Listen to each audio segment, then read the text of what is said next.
Oh, I talk all the time. You know, how you line all this? All you have to do is just turn the camera on and I'll start talking.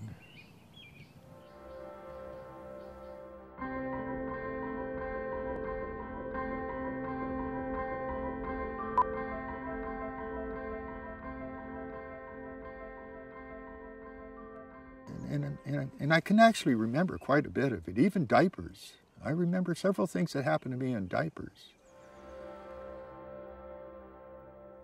It's kind of like marijuana. Marijuana is called a forgetful drug because it makes you forget all your woes. Whereas alcohol, that puts everything on the table and you start bitching constantly. You start tearing shit down and kicking the dog. There was a man who would come to visit us, and he would make us laugh, and we would have him over for parties. And I knew him only for 3 months, and then he went away to Hollywood, and he never came back, at least not to me. And 3 months after he was gone, I said to myself, my God, he was really interesting. I'm going to try to emulate him. So when I was about 32, 33 years old, I made a little decision that I was going to try to make total strangers laugh for the rest of my life.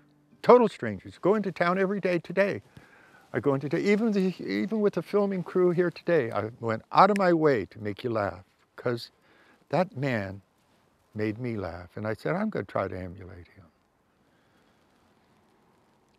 Although I could never be as good as him, Robin Williams helped to define who I am.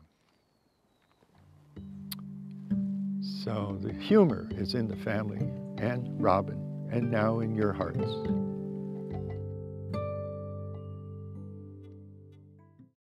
Robin Williams. You want me to tell you a Robin Williams story? Is that what you're asking? I'll tell you a good one. Here comes this woman holding this sonotube, and she gets to the middle of the room, and there are 4 feet coming out the ass end of it, and she kicks it up. It's all white. And the 4 feet stabilize it. And it's 14 feet tall. Up at the top is this big bunch of cotton and a white rope hanging down the side. And Robin Williams came to the all-white party as a 14-foot Tampax.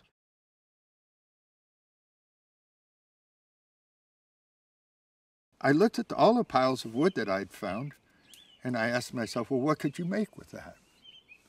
And I made my very first sculpture. It was of a Trojan horse, 17 feet tall. And that changed the course of my life. Of course, the next day it hit the front page of the local newspaper, the IJ. The day after that, it hit the UPI and was printed in newspapers all over the world. I have someplace in my memoirs a piece of paper from Egypt where the picture was most of it, and down and below, that chicken scratch stuff that they can read, and then in English print, Dennis Patton, and then back to the chicken scratch. And I thought, oh my God, maybe I'm a sculptor. And that's the way it started.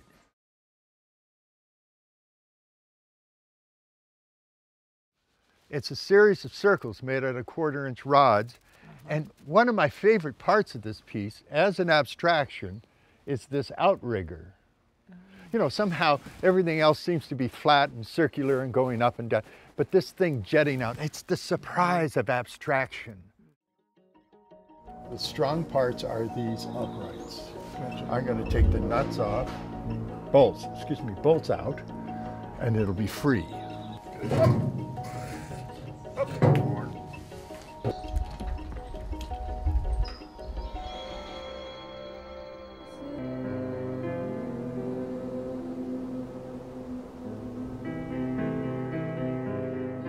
Now it's a line drawing in midair of the Golden Gate Bridge. I call this particular piece Bridge Tree because the center section, as we were looking at it from the side, has got these uprights.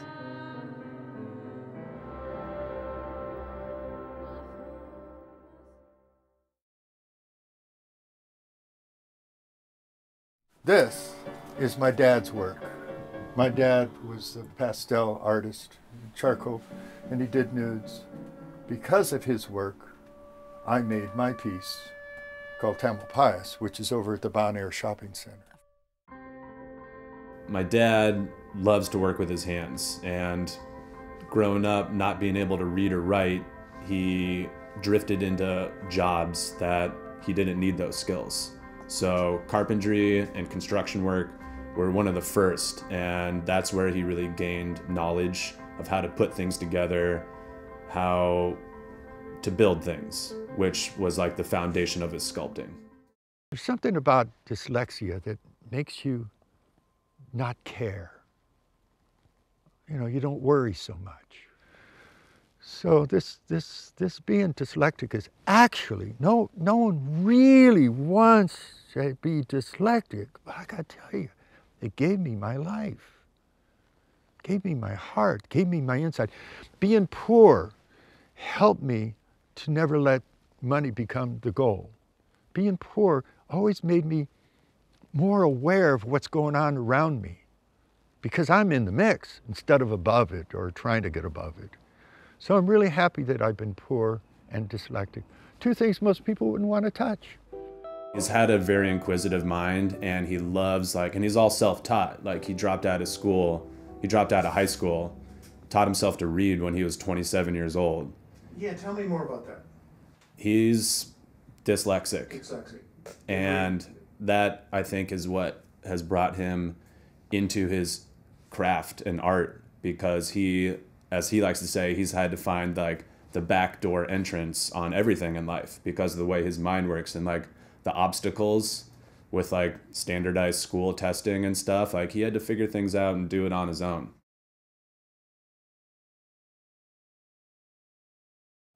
So I would like you to see this, you know, as a cube you've never seen before. But try standing on that little white tile and looking at that thing right now. Okay. Oh. So what looked to be a pure abstraction is now something recognizable. Yeah, wonderful. But within that same framework of cubism, come over here, there's yet another view. Stand on that white tile and look in. Oh. So there are two completely separate images within the same airspace. Ah, clever. The first time I showed this piece was at Robert Mondavi's winery up in Northern California. And I had many of them out, maybe 10 of these abstract pieces out. And along came this tour of the winery, and there were about 20 people in the tour, and one of them in the tour said, "Oh, look at that shit. More junk, more abstraction." And I said to him, "Say, man, stand over here on that little white tile and look at it." And he did. And his eyes lit up, and he said, "Sue, Sue," and he's calling to his wife, "Come here, look at this." And then he looked down on the ground, and he was looking for other X's to stand on. And he would just go to an X and look up, because he thought abstraction was ugly because it was never understood or understandable. And because of people like him, I made sculptures that look like abstractions, but in fact have recognizable forms. Now that you know what it is, check out all this color and stuff that is not recognizable. Watch it change as you go from the green side to the red side. You can even go up and down. Yeah. And look at this damn cube from every angle. This is one of the best pieces I have ever seen by any artist, ever.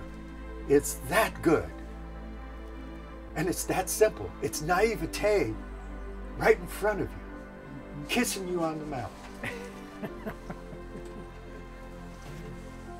Wonderful.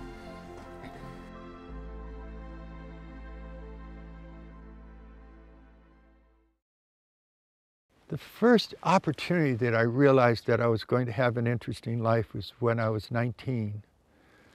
I went to Hawaii to visit a friend for 2 weeks. I stayed for 7 months. And within a week and a half, I was dropping in on overhead waves at North Shore. I mean, deadly waves, you know, could kill you. But I knew my body. I knew how to dance. I was an incredibly strong bicyclist in those days. And so when I got into the sport of surfing, I picked it up almost immediately. My friends would say, never met anyone who learned to surf as quickly as you, but within 2 weeks I was dropping in at sunset. And that was the beginning of a life that no one told me about.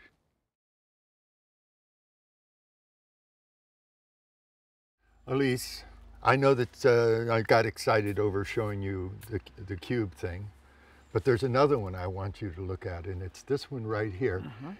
So what I think is going to be interesting is for you to realize that these pads actually aren't just pure abstraction. They actually create something that's recognizable, but from the angle you're at, it's not noticeable.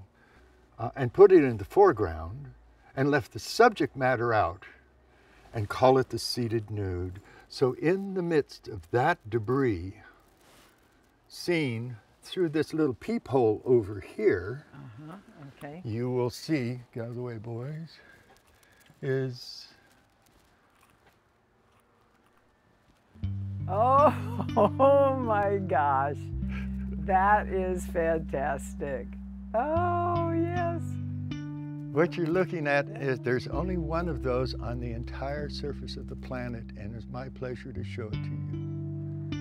Now that you know that it is, and again, just like the cubistic one here on my right, now that you know what it is, then it's important to try to appreciate it from all the angles that you can appreciate it as an abstraction. You know what's fun about building it is I needed to be at the peephole at all times to be able to make that. Yes. Yeah. But I couldn't go back and forth and keep track of what I was doing. So what I did was I worked right next to the sculpture with my hands to place the pads or cut things. And halfway between the sculpture and the peephole, I put a mirror. So I could always be this distance because of the mirror. Yes. So that was made with a mirror trick. Yeah, and it worked. It worked beautifully. 3-story split level treehouse. What a great treehouse. For how much you've done, I would think you were 110 years old. Physically, I feel it. Now this one down here is of 8 people running with luggage in Iowa at an airport. It's 17 feet tall and 40 feet wide, and it's 2 cantilevered pieces. They do not touch in the middle. I am in this photograph. They took me out. They what's it called? They photoshopped me out. And this particular photograph is now on display with 25 other photographs as to what public art looks like in America. It's a permanent display at the Smithsonian. My work is in the Smithsonian as a photograph. That I did not expect. Absolutely amazing. Let's get the hell out of this one. I would describe Dennis as a true legacy of making art abstract and real.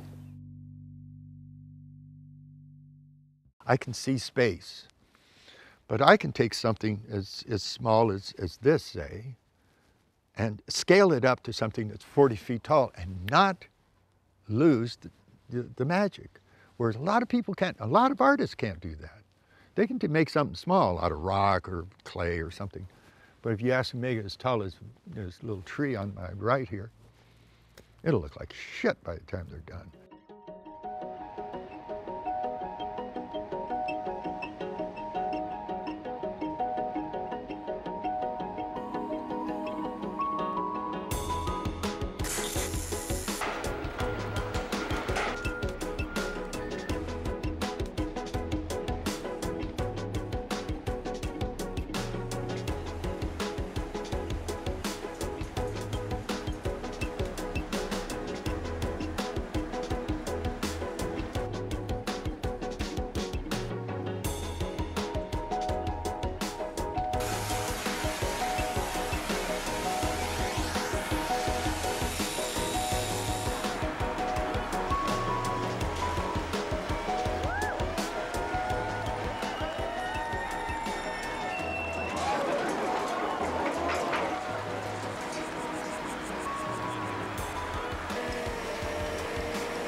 He's big.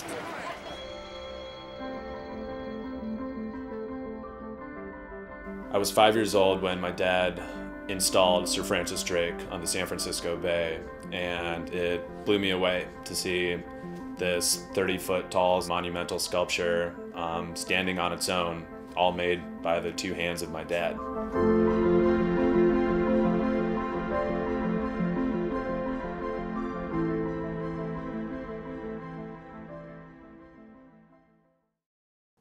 You are what you art.